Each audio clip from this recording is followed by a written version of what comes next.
Yaks, caballos, vacas, cabras, renos, ovejas o camellos forman los grandes rebaños y manadas de herbívoros que conducen en todo el mundo los pastores errantes, unos 40 millones de nómadas que todavía subsisten con su singular forma de vida.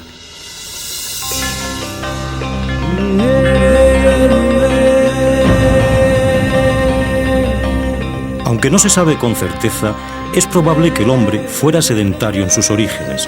Las bandas de homínidos y posiblemente miles de años después, los primeros grupos de hombres primitivos no se atrevían o no necesitaban salir de su pequeño territorio.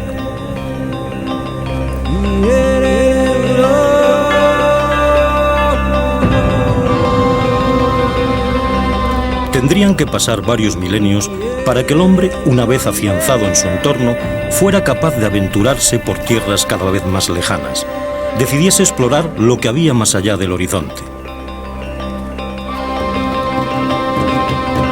Parece que los orígenes de la vida nómada se remontan al Neolítico, cuando la dureza del clima forzó a los grupos humanos a buscar regiones con climas más cálidos. Durante este periodo, el 99% de la humanidad era nómada. Solo unos pocos vivían asentados en refugios naturales.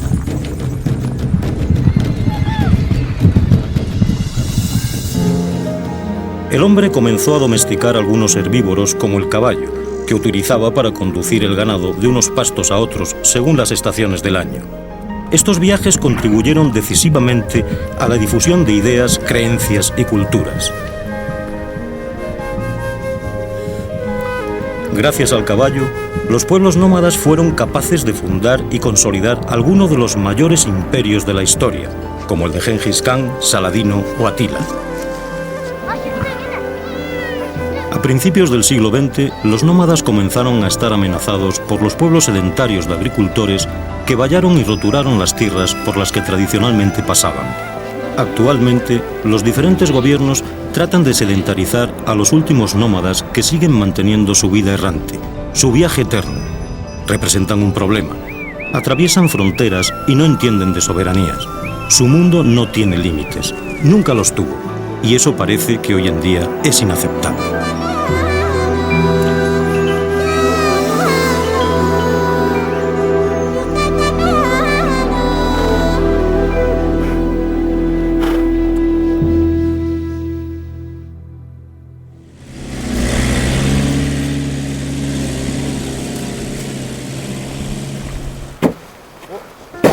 Llegar hasta los últimos grupos nómadas que existen en nuestro planeta no es nada fácil. Suelen vivir en áreas remotas y de muy difícil acceso.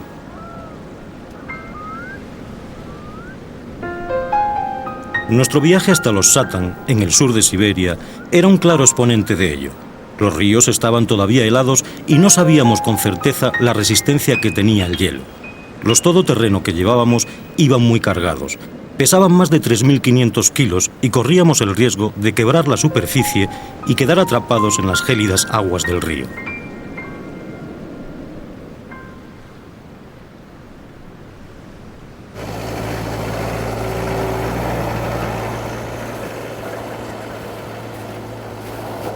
La primavera es la única época del año en que este viaje es posible.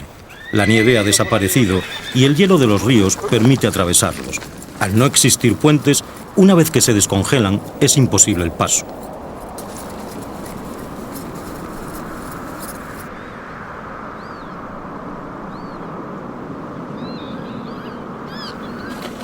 Llegó un momento en que la capa helada de los ríos no nos ofrecía confianza. No estábamos seguros de que pudiese soportar tanto peso. Desde ese momento, nuestra expedición tuvo que desplazarse en caballos. Nos habíamos quedado a unos 140 kilómetros del extenso territorio de los Satan. Además, no sabíamos con exactitud el lugar donde los encontraríamos asentados en esa época.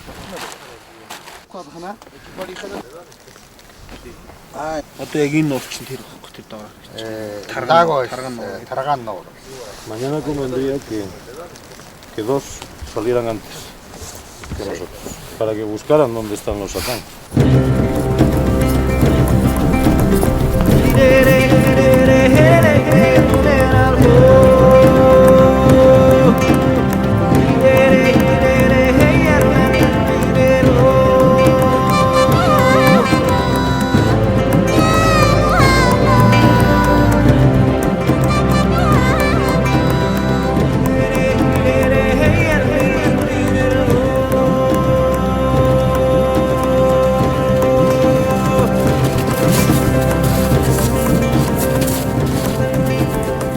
Ahora avanzábamos lentamente, a través de las enormes llanuras esteparias, a lomos de 23 caballos que también cargaban los 500 kilos de nuestra impedimenta. Por las noches la temperatura descendía hasta 16 o 17 grados bajo cero, pero teníamos suerte. De día salía el sol y el termómetro ascendía hasta los 14 o 15 grados sobre cero.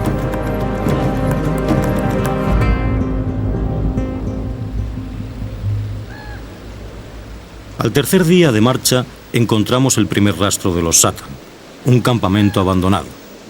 No hacía mucho tiempo que se habían marchado de allí, pero ¿hacia dónde? Los Satan cambian de asentamiento con mucha frecuencia. A pocos metros vimos un pequeño santuario, un ovó, un ofertorio sagrado donde los Satan depositan las ofrendas a sus dioses. Suelen estar en las cumbres de las montañas o en los cruces de los caminos. Luego encontramos otro ovó en un lugar predominante del terreno. Nuestros porteadores pararon para realizar una ofrenda y de repente nos sonrió la suerte. Un jinete que viajaba en dirección contraria llegó hasta nosotros. Pronto supimos que se trataba de un Satan. Él nos conduciría hasta su poblado. Ese es del Taiga. Sí, entonces ahora nosotros ya vamos a él para que él nos indique. Él sabe dónde están los Satan. Sí, claro.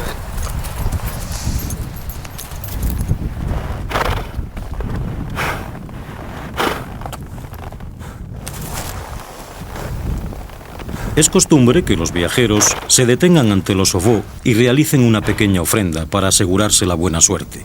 Una botella de vodka, tabaco o un mechón de crines de su caballo.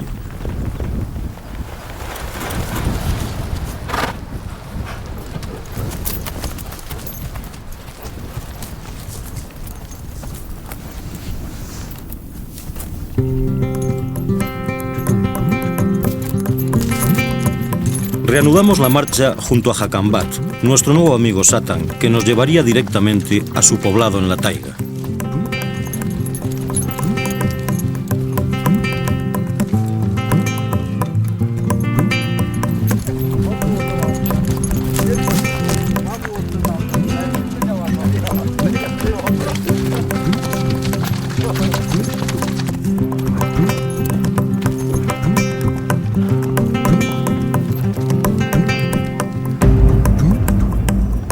Cuatro horas más tarde vimos los primeros chums, las tiendas cónicas parecidas a los tipis de los indios de América del Norte, donde viven los Satan. Habíamos llegado al asentamiento de Hakambat.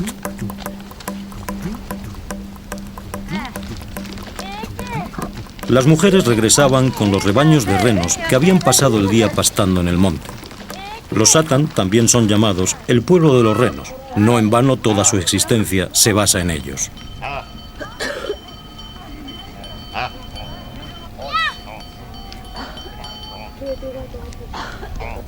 Desde pequeños aprenden a manejar a estos herbívoros astados, que llegan a sobrepasar los 2 metros de longitud y el 1,20 m de altura en la cruz.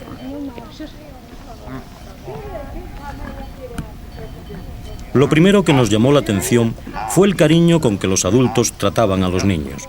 Al poco tiempo de estar entre ellos, comprobamos que la fama de pueblo hostil, feroz y salvaje que tenían era totalmente falsa. Son hospitalarios y afectuosos, pero eso sí, independientes y orgullosos de su forma de vida. Hacía poco que habían llegado aquí desde un enclave lejano en las montañas. En esta época del año descienden con sus rebaños a los valles para que las hembras preñadas puedan parir.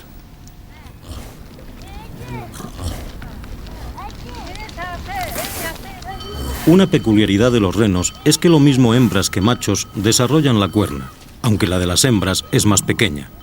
A veces los Satan cortan las cuernas a sus renos antes de que las pierdan. Se las venden a los medicineros tradicionales chinos, que las emplean para elaborar afrodisíacos.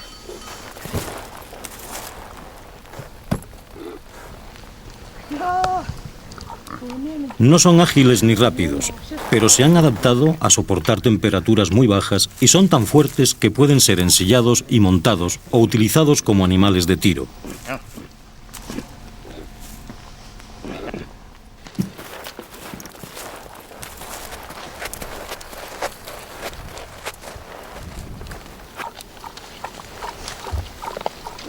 Cada familia tiene de 40 a 50 renos. Todos los días son ordeñados 2 veces, por la mañana y al atardecer. La leche de reno es la base de la alimentación de los satan. Con ella elaboran mantequilla, crema, yogur y un tipo de queso de sabor muy fuerte llamado arul. En el interior del chum elaboran el queso. Cuecen la leche en la estufa central que sirve de cocina y la cuajan agregando leche de reno joven. Los chum son construcciones muy sencillas, tan solo un entramado de palos recubierto de lonas. En invierno los refuerzan con pieles y con cortezas de abedul, que les sirven de aislante.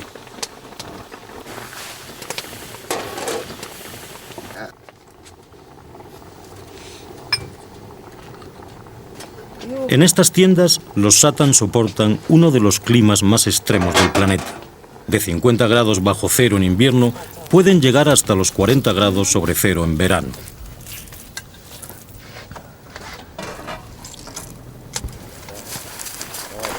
Los hombres se turnan en la vigilancia de los rebaños para evitar el ataque de lobos y osos. También se adentran en la taiga en partidas de caza que pueden durar hasta una semana.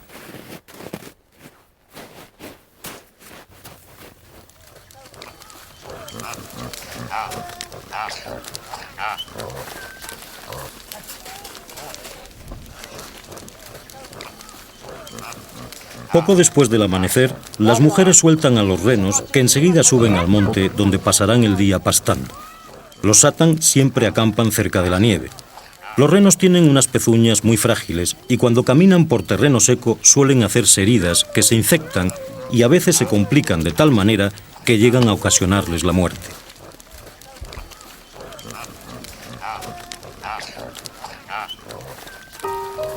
Las tareas domésticas comienzan derritiendo nieve para obtener el agua que consumirán durante el día.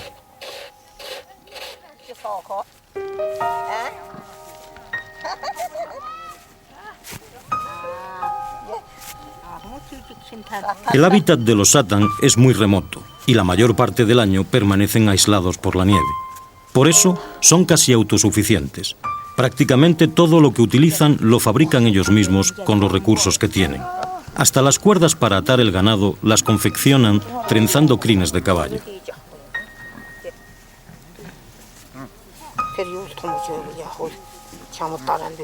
Son de origen siberiano, por eso tienen la piel más clara y los ojos menos achinados que sus vecinos mongoles. Hablan una lengua de origen turco.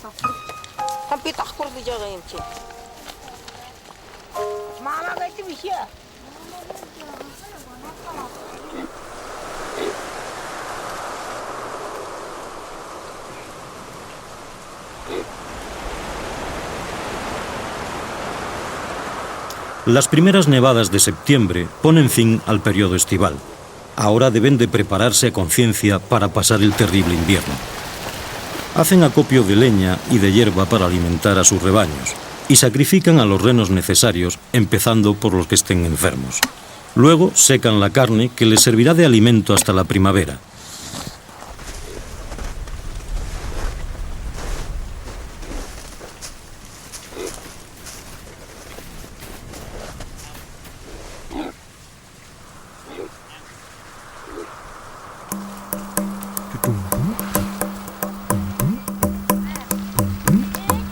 Ya sea por los mosquitos del verano, por las glaciares temperaturas del invierno o por los pastos de primavera, los satan se trasladan hasta 8 veces al año.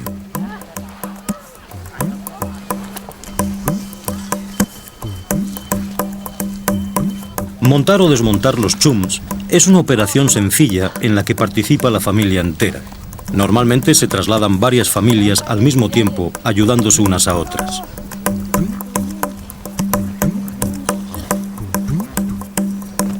Los satan fueron sometidos a la colectivización en la época de la Revolución. En 1930, los jefes y comisarios políticos de las cooperativas se apropiaron de sus renos en nombre del Estado. Muchos prefirieron matarlos antes que entregarlos. Los satan, para quienes los renos han sido siempre el pilar básico de su subsistencia, no comprendían aquellas reglas absurdas. Comenzaron a percibir un salario mensual que les obligaba a desplazarse hasta lugares lejanos para conseguir comida. Y si perdían un animal, les castigaban con una fuerte sanción económica. Parecía que era el fin de su vida nómada, pero la caída de la Unión Soviética les devolvió la libertad, aunque sus costumbres y códigos ancestrales se habían resquebrajado y sus creencias y prácticas chamánicas se habían olvidado. Ya nunca serían los mismos.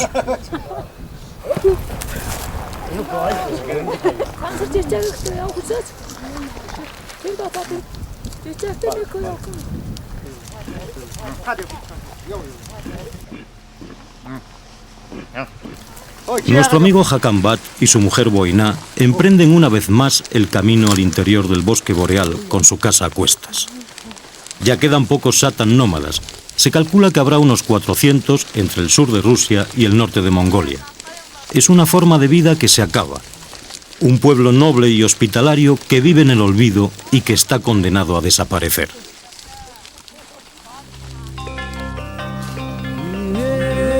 Siempre estuvieron aquí y siempre interesaron al viajero por sus peculiares costumbres. En el libro de las maravillas de Marco Polo podemos leer la descripción que hace de ellos. Son gentes muy salvajes que viven de los animales que atrapan, pero lo más extraordinario es que amaestran a grandes ciervos y los montan como a caballos.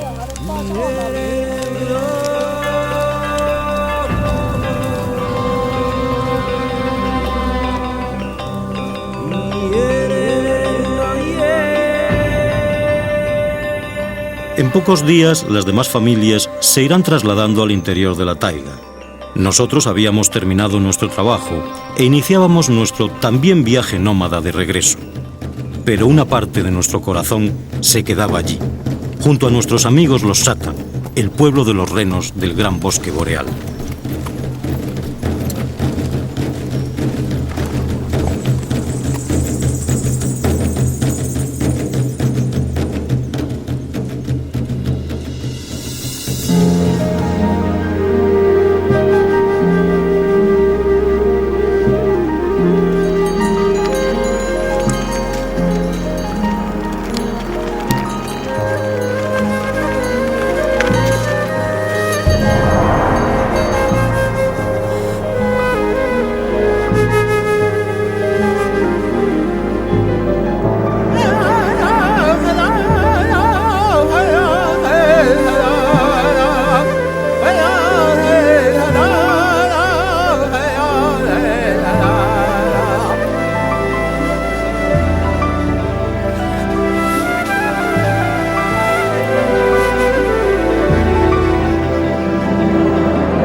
Entre 4 y 5.000 metros de altitud, al pie de la cordillera sagrada de Apolobamba, en Bolivia, encontramos a unos nómadas distintos.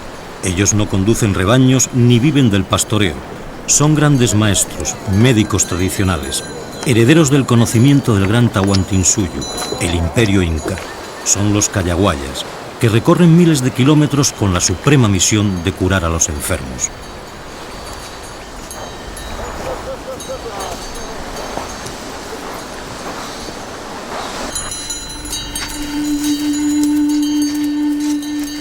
Con sus chuspas cargadas de remedios, a lomos de las llamas, llegan hasta los confines del antiguo imperio, Perú, Ecuador e incluso Chile y Argentina.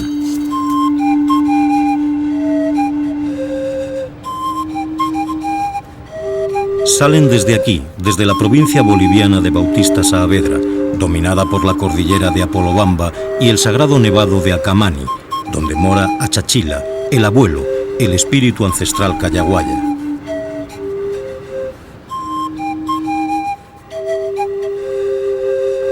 Partieron desde pequeñas aldeas encajonadas en profundos valles como esta de Calaya, donde hoy es fiesta.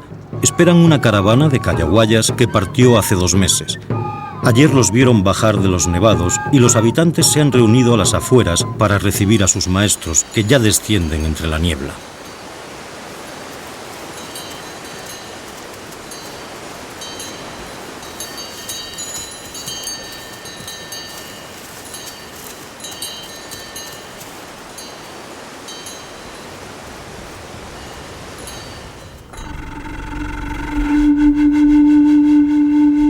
Aquí las condiciones de vida son muy duras.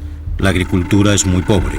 Todavía siguen utilizando los ucacollos o terrazas escalonadas, algunas de la época precolombina, construidas hasta en lo más alto de las montañas.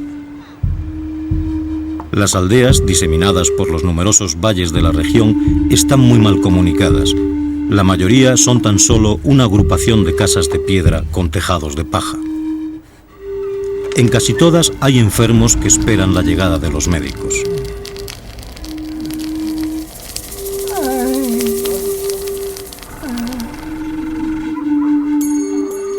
Tradicionalmente, los pueblecitos de Charazani, Curva, Chajaya, Guataguata, Calaya y Chari han sido los centros de formación callaguaya de la medicina empírica y la magia.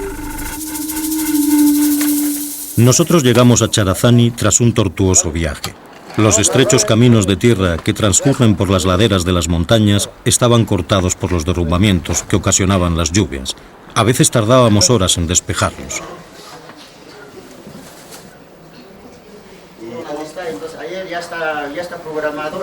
Aunque un día más tarde de lo previsto, cuando llegamos la gente nos esperaba. Los jefes del pueblo nos brindaron unas palabras de bienvenida. Era un acontecimiento. Son muy pocos los visitantes que llegan hasta aquí. Enseguida salimos al encuentro de la caravana de callaguayas que esperaban en Calaya. Gracias a los porteadores que se ofrecieron a ayudarnos, pudimos movernos con rapidez. No habíamos tenido tiempo de habituarnos a los casi 5.000 metros de altura de esta región. La encontramos en el valle, muy cerca ya de Calaya, donde todo el mundo se había congregado desde el amanecer.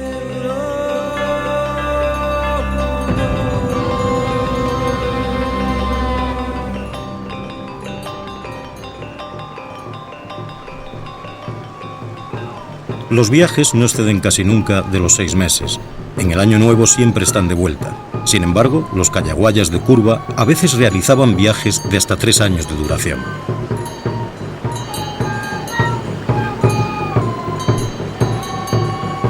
En la actualidad, los callaguayas se trasladan en coches e incluso en aviones y llegan muy lejos con sus remedios, pero al menos una vez al año recorren de forma tradicional la Cordillera Sagrada. En cada nevado mora un espíritu diferente y tienen la obligación de atenderlos y honrarlos como es preceptivo. Son esos espíritus de las montañas los que les conceden el don y la sabiduría para curar las enfermedades y para intuir y predecir las desgracias. A su llegada, los jefes del pueblo les saludaron arrodillándose ante ellos. Venían ungidos por el poder de los grandes achachilas de las altas cumbres. Ahora más que nunca eran hombres sagrados y sabios.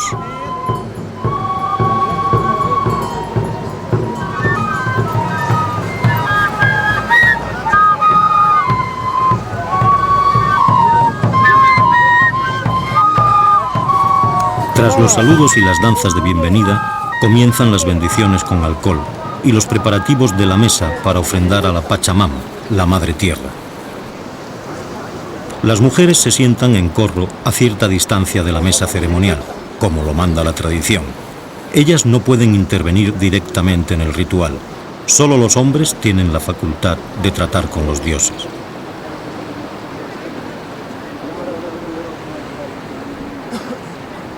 Antes de comenzar las invocaciones, se reparten hojas de coca que aquí tienen un carácter sagrado. Los congregados las mascan con devoción en una especie de comunión que les une y les hace partícipes de los sacrificios y ofrendas que realizarán los magos oficiantes. El estandarte del viejo imperio Tahuantinsuyo preside la ceremonia como símbolo de poder de los antepasados. Los callaguayas tenían el privilegio de cargar el estandarte del Inca en los antiguos rituales dedicados a Inti Raymi, el dios Padre Sol. Conocen técnicas milenarias para diagnosticar las enfermedades. La más utilizada consiste en analizar las vísceras del cuyo conejillo de Indias.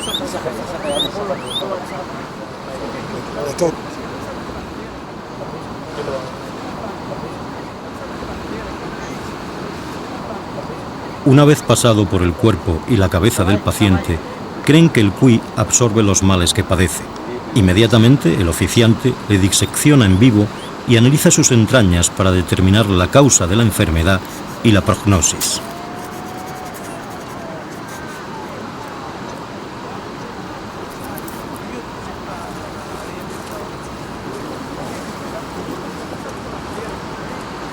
También diagnostican la salud mental del enfermo, la situación de su hogar y su familia, la relación espiritual que tiene con los dioses y si ha sido víctima de algún conjuro o mal de ojo.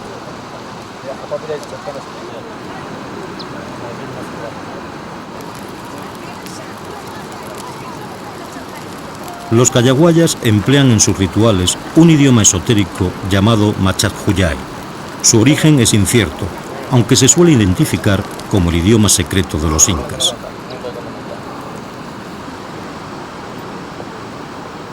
La cultura andina se halla íntimamente ligada a la naturaleza. Piensan que el universo es un ser vivo en el que se integran hombres, animales, plantas, piedras, montañas, nubes y ríos, y todo está interrelacionado de manera armónica. La Pachamama, la Madre Tierra, es la personificación de este pensamiento. Es el símbolo de la fecundidad y la deidad suprema de los Andes. La ceremonia termina con la bendición del incienso y la quema de los elementos que han compuesto la mesa: el yampú o grasa de llama, las figuras de azúcar, los vellones de lana de colores, los panes de oro y plata, la resina de copal y los abalorios de cuentas. Los restos de los conejillos de Indias utilizados se convierten en objetos muy peligrosos al haber absorbido la enfermedad de los pacientes. Por eso tendrán que ser enterrados en un lugar secreto y apartado para que no puedan infectar ni a hombres ni animales.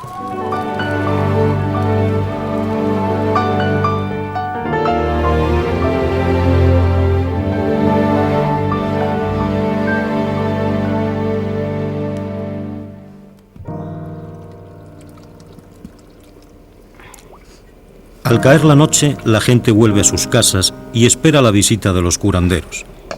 Aquí la dieta es muy pobre. El maíz y la patata cocida componen su menú cotidiano.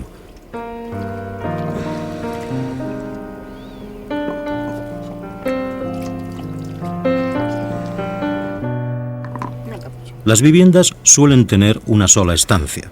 La cocina casi nunca está separada de la zona donde duermen. Unos pocos utensilios de barro y alguna estantería completan el austero ajuar de estas gentes.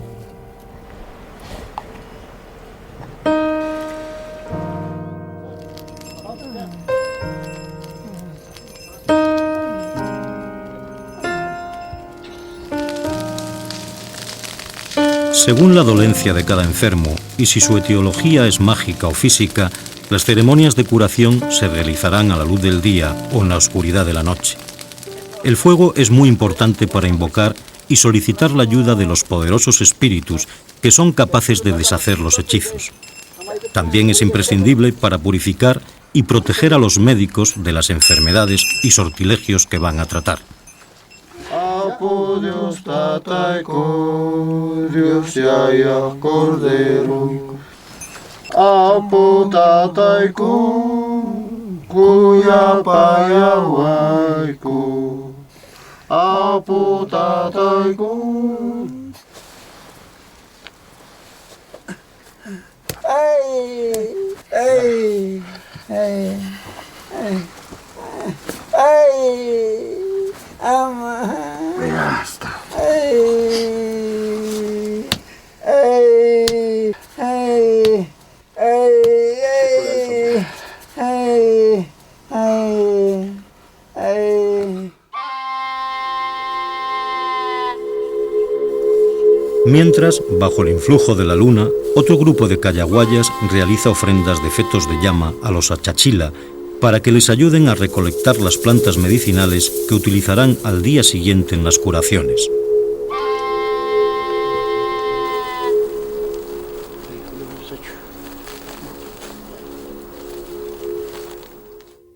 Conocen una extensa farmacopea natural.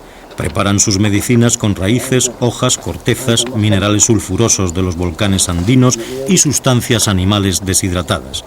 Muchos de sus remedios han sido estudiados y adoptados por la medicina científica, como la quinina, usada para tratar la malaria, o el untu, un hongo medicinal del que extraen una rudimentaria penicilina. Buenas tardes, no hay nada. No te capchanque. Hermanos en guitarra. Pero no ven manta, lanzaré que me trae la gente.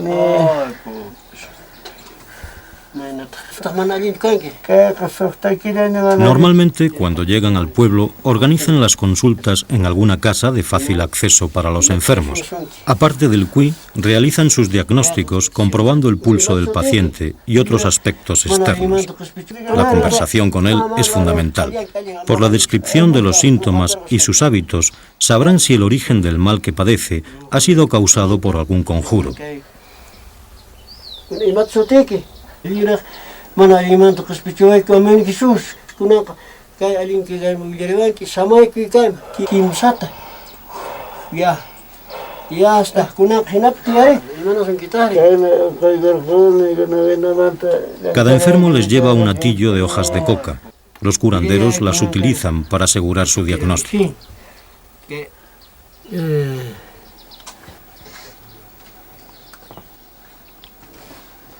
Una vez desenrollado el atillo, las hojas de coca adquieren una disposición específica en el tari ceremonial. El cayaguaya efectúa una primera lectura en función de su textura, ductilidad, brillo y color. Luego coge un puñado y las tira lentamente, viendo la forma en que caen. Poco a poco el curandero conforma su diagnóstico y se lo explica al enfermo. En este caso no se trata de ningún hechizo. El paciente sufre el mal de los huesos, como llaman ellos al reuma. Tendrá que tomar un tónico que más tarde le prepararán. Antes de irse le ofrecen unas hojas de coca que harán la función de analgésico.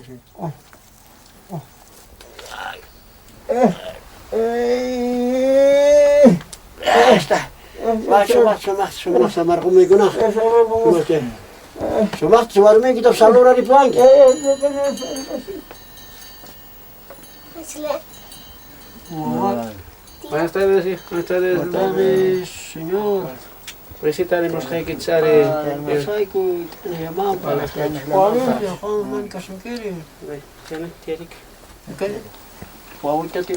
El padre de esta pequeña cree que su hijita padece de susto. Aquí el susto es una enfermedad producida por una fuerte impresión que ocasiona la pérdida del ánimo y la debilidad.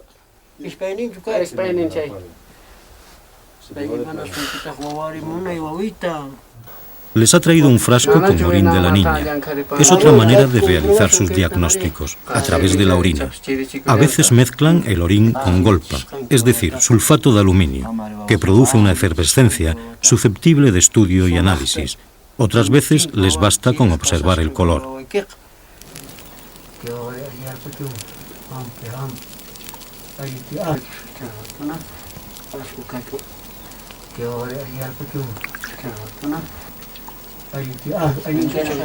Ungen las piernas de la niña con una infusión de coca y emplazan al padre para realizar una ceremonia en la que llamarán al ánimo, una de las principales entidades del alma humana.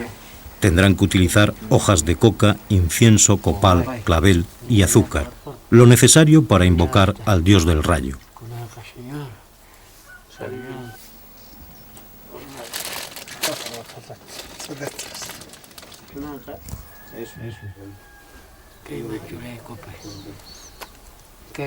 Terminadas las consultas, los cayaguayas comenzarán a preparar otro viaje, otro periplo por tierras lejanas que les permitirá seguir cumpliendo con su eterna misión, la misión de los magos sagrados del Tihuantinsuyo.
Son los jinetes de Arhat de Mongolia, un país de 1,5 millones de kilómetros cuadrados y tan solo 2,5 millones de habitantes. Crían más de 45 millones de cabezas de ganado, de las que casi 8 millones son de caballo.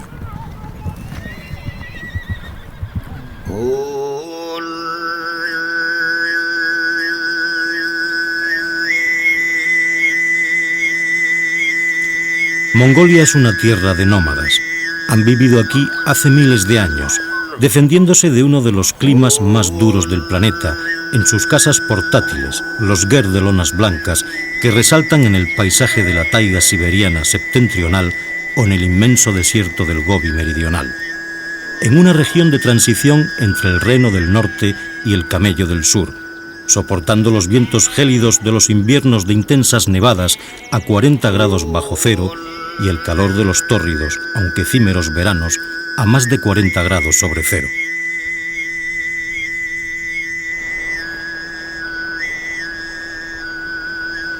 Mongolia es un ejemplo más de la capacidad de adaptación del ser humano. Es una prueba constante para el ingenio y la inteligencia del hombre.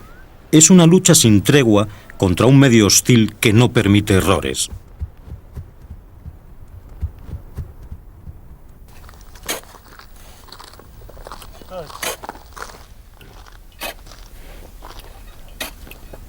Aquí todo es más difícil. Hasta la pesca adquiere unos aspectos poco comunes. Los ríos permanecen congelados más de 10 meses al año y los pocos nómadas que se dedican a pescar tienen que taladrar la espesa capa de hielo para realizar sus capturas. Es una inmejorable fuente de proteínas, especialmente en el invierno, cuando el ganado pierde peso por la falta de pastos y la dieta de estos pueblos se reduce a productos lácteos y a carne seca.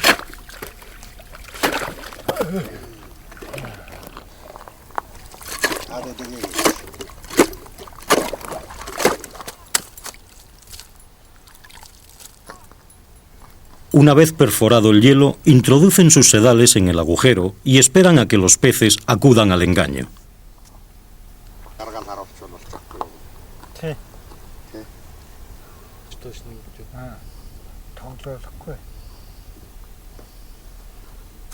Pero deben de tener paciencia. Ahí abajo las aguas son oscuras y el cebo no se distingue bien. Solo lo verán los peces que estén cerca.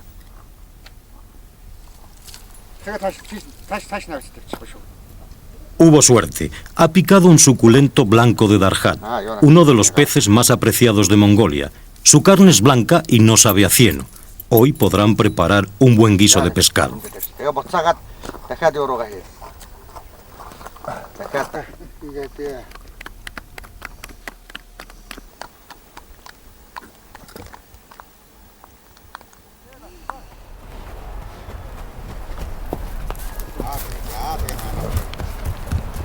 Hablar de mongoles es hablar de jinetes. Desde pequeños manejan con destreza las caballerías.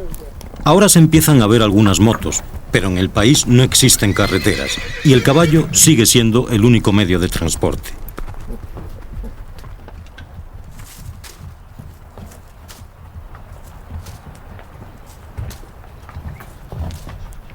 En las regiones del sur hay muy poca vegetación. Los nómadas utilizan la boñiga del ganado para encender el fuego en sus hogares. Es un combustible ecológico que ha contribuido a preservar las áreas de bosque boreal que todavía quedan.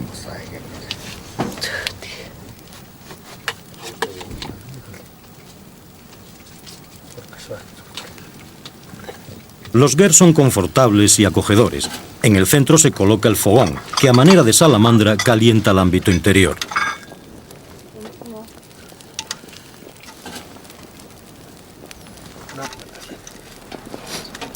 El tono, la abertura redonda del techo, asegura la salida de humos y la entrada de aire. En el exterior, un trozo de fieltro móvil les sirve para graduar su abertura o para cerrarlo completamente cuando llueve.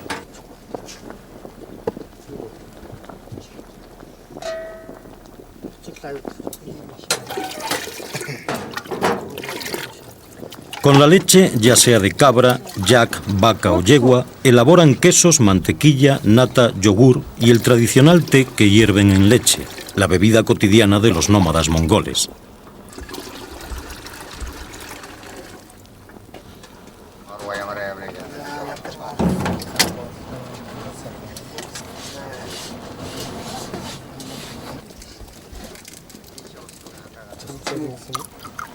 Matan el ganado en septiembre. El resto del año comen carne seca, que cuecen para hidratarla junto a algo de grasa de yak y a veces pasta que compran en las factorías. Carecen de verdura porque el clima no permite ningún tipo de cultivo. Algunas fotos familiares y de luchadores mongoles, 2 o 3 baúles, las sillas de montar y algunos tapices completan la decoración del ger.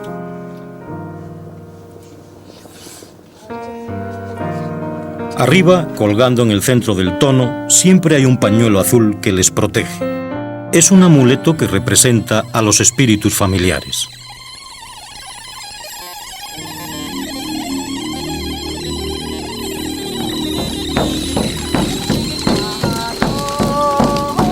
A partir del siglo XVI, la mayoría de las tribus nómadas mongolas se convirtieron al budismo lamaísta tibetano, pero el chamanismo se sigue practicando. Creen que en el cielo viven 99 espíritus. 55 de ellos moran en el oeste del firmamento y son blancos, sabios y benévolos. Los otros 44 se encuentran en el este y son negros y malvados. Los chamanes, que se llaman Udgan si son mujeres, sufren severos trances que les facilitan el paso a la dimensión de los espíritus. En este estado de ánimo curan a enfermos, acompañan a las almas de los difuntos al más allá y protegen al clan y a su ganado de los espíritus diabólicos.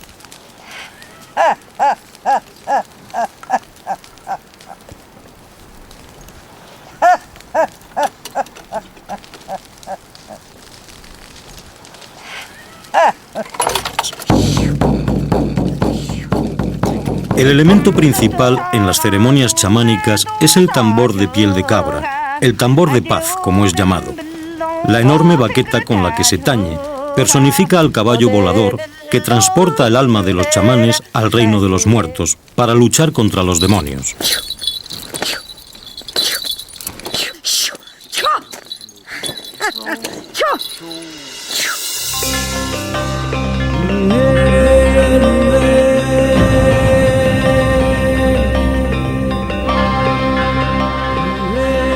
La religión más extendida entre los nómadas mongoles es el lamaísmo o religión amarilla.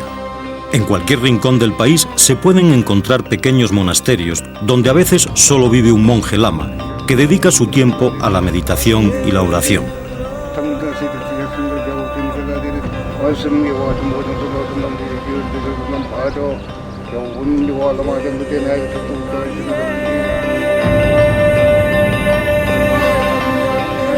En Mongolia existen toda clase de rebaños de herbívoros y todo tipo de pastores.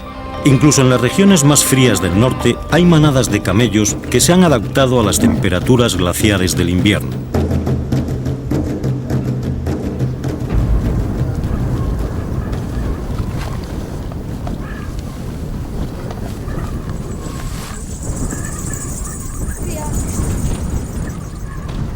La familia Darhat de Tesekge y su mujer Dabaji han comenzado a desmontar su ger para trasladarse al norte. El ger es la mejor vivienda que pueda tener un nómada. Su forma redonda ofrece menor resistencia a los vientos huracanados de las estepas. Las capas de lona, plástico y fieltro le aíslan de los fríos polares y es absolutamente portátil.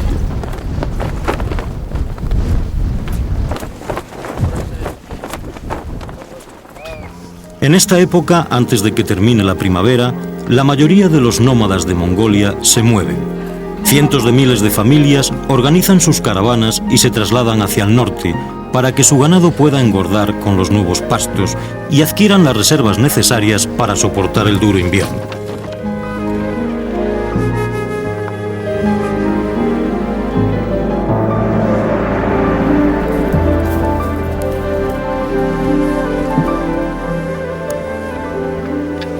En el desmontaje y traslado coopera todo el mundo, hasta los niños.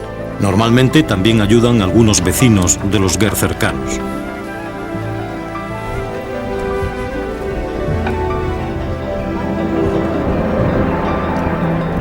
Viven así desde tiempos inmemoriales, siempre moviéndose, pero no de forma errática. El nómada se mueve en una dirección absolutamente precisa y exacta. hacia otros pastizales o dehesas, hacia otro pozo o manantial, su territorio no es un espacio vacío, sino un detallado mapa en el que están claramente señalizados los itinerarios a seguir en cada estación del año. Nuestros amigos de Arhat están a punto de partir. Una vez más, sus miradas apuntan al horizonte, donde encontrarán una nueva tierra donde instalarse. Así ha sido siempre. Su forma de vida, heredada de generación en generación desde el principio de los tiempos, les hace diferentes, distintos al resto del mundo. Pero ellos son felices y se sienten orgullosos de ser nómadas. Texegue y Dabaji volverán aquí el invierno que viene, cuando el norte se cubra de nieve, completando así el periplo circular que realizan durante el año.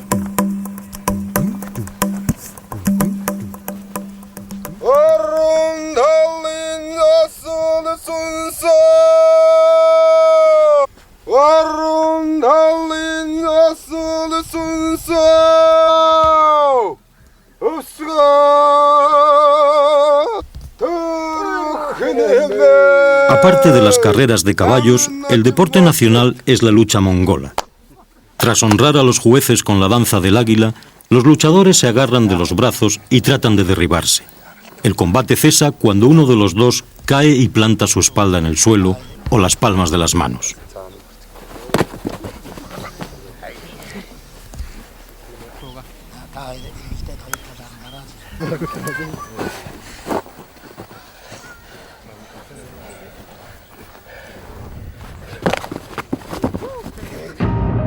Según los combates que ganan, obtienen los títulos de halcón, elefante o león.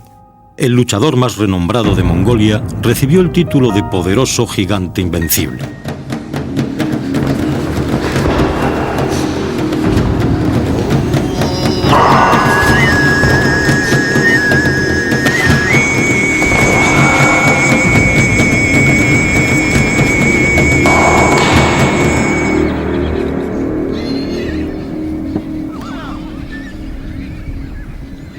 Sin duda, los mongoles siguen siendo un pueblo de extraordinarios jinetes.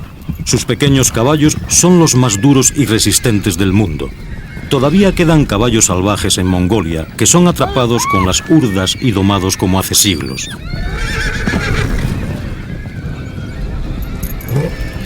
Gracias a estos caballos, Genghis Khan llegó a gobernar el más extenso imperio terrestre de la historia, desde el río Amarillo en China hasta el Danubio, y poseyó ciudades como Moscú, Pekín, Bagdad o Damasco.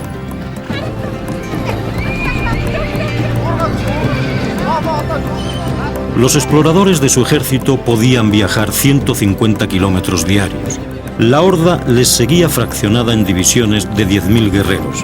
Cada uno disponía hasta de 18 caballos. Detrás iban 40.000 criados y familiares.